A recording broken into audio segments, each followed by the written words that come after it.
Hello everybody, my name is James, hope you're doing well and welcome back to another video, and today we're going to be talking about updates following the incident between Lewis Hamilton and Max Verstappen in Mexico.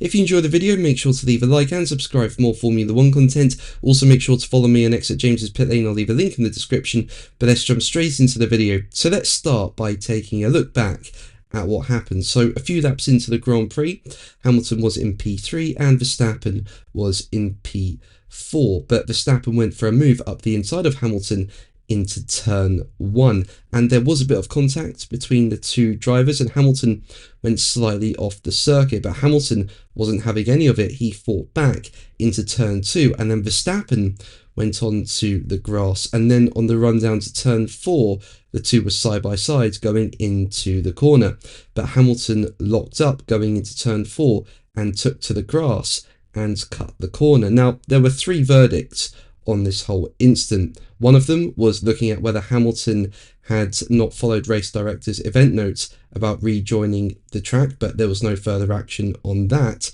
However, Hamilton did get a 10-second time penalty for gaining a lasting advantage, and if you want to find out more about that verdict, I'll leave a link to a video I've done in the description. But there was also a verdict on what happened at turn 1. Now, I thought this was a bit of a risky move from Verstappen. I mean, he is fighting for a world championship and he had to make a move when he had a chance. But yeah, in my opinion, it looked like a bit of an aggressive move into turn 1, carrying a fair amount of speed to get the job done. Interestingly though, the stewards actually investigated Hamilton over whether he left enough room, and there was no further action on the incident, and the steward said car 1 overtook car 44 on the inside of turn 1.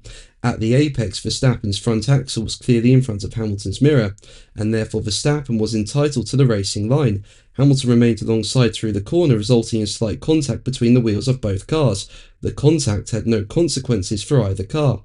Considering that Hamilton had limited opportunity to leave additional space on track, that both cars were side by side throughout the corner, and no sporting consequence resulted from the contact, and noting that in similar incidents in the past no further action was taken, the stewards determined that the matter falls within a racing incident. Now, Hamilton was fine with what happened at turn 1. He thought it was just racing, but he was not happy with the 10-second time penalty that he got, with Hamilton saying, as quoted by Sky F1, "It felt like racing. I was fine there. It was just the cutting.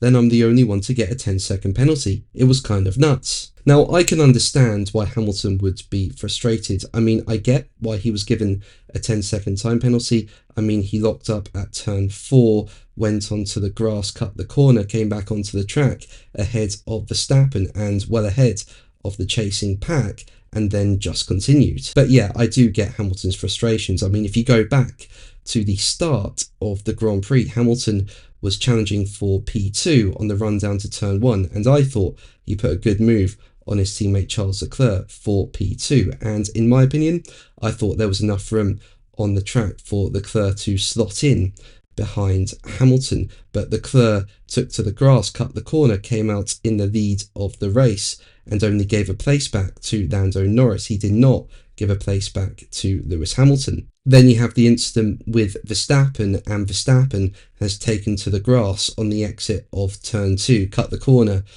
of turn 3, and yeah, nothing's happened from that. But analysing the turns 1 to 3 incident between Hamilton and Verstappen on the Skypad after the race, Sky Sports F1's Karun Shandok said, as quoted by Crash.net, "It's a big lunge, but we've seen Max do this before. There's a bump, Hamilton has to open the wheel. That's then forced him off wide. So the stewards looked at it and judged that they didn't believe that Verstappen deserved anything for that bump and forcing Lewis off wide there. On this occasion, the stewards thought that Verstappen was entitled to rim. He had got to the apex first, and he was in front there. He was clearly in front through the second apex. Hamilton on this occasion has forced him off wide, so it's kind of a tit-for-tat situation there, and Verstappen has come out in front." And speaking about what happened at turn 4, Shandok said, "Both Max and Lewis go wide, and Hamilton's gone down the escape road. Now, the race director's notes say if you go down there, then you need to follow that track. Lewis doesn't, he goes across the grass. He was investigated for this, but the stewards let him off the hook. What they didn't let him off the hook for was gaining an advantage, and he's clearly gained both in terms in gap to the chasing pack of Behrman and Verstappen, but more importantly gained a place. they judged he gained a place on Verstappen having been behind him. At no point does Lewis slow down there, so the team haven't told him to back off, or give up the place, or give up any time. He's just carried on.